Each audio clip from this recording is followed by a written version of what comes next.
Sur la base de Colossiens 4, j'aimerais formuler à votre intention 3 demandes de prière en amont de notre semaine d'évangélisation à Chapelle.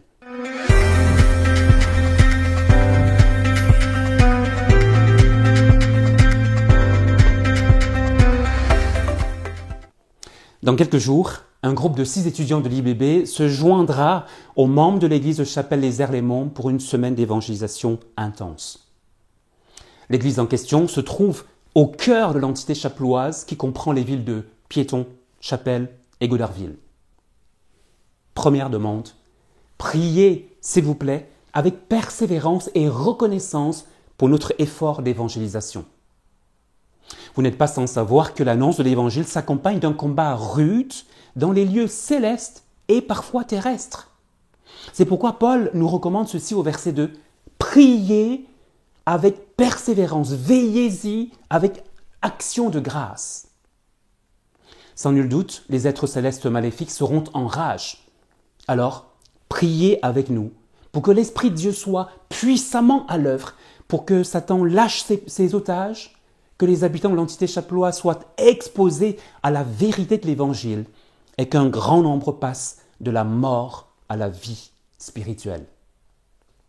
Paul demande de veiller à cela, car le combat spirituel est une réalité. Alors, joignez-vous à nous pour prier, non seulement avec acharnement, mais aussi avec reconnaissance, c'est-à-dire en disant merci au Christ vainqueur, dont Colossiens 2, verset 15 nous dit qu'il a dépouillé les autorités et pouvoirs spirituels et les a publiquement livrés en spectacle, en triomphant d'eux par la croix. Priez donc pour que les dieux de l'alcool, du carnaval soient terrassés et que l'évangile libérateur et salvateur du Christ soit proclamé dans Chapelle. Deuxième demande, priez particulièrement que les équipiers aient de nombreuses occasions d'annoncer que le Christ seul permet aux hommes d'échapper à l'enfer éternel. Priez pour nous que Dieu ouvre une porte à notre parole afin que je puisse annoncer le mystère du Christ. Verset 3. Chers amis, soyez-en certains, votre prière pourra avoir un effet. Lequel ? Que Dieu ouvre une, voire plusieurs portes.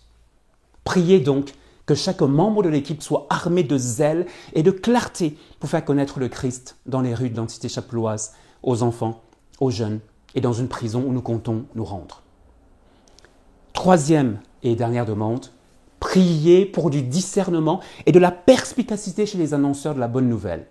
Que votre parole soit toujours accompagnée de grâce, assaisonnée de sel, afin que vous sachiez comment vous devez répondre à chacun, dit Paul au verset 6.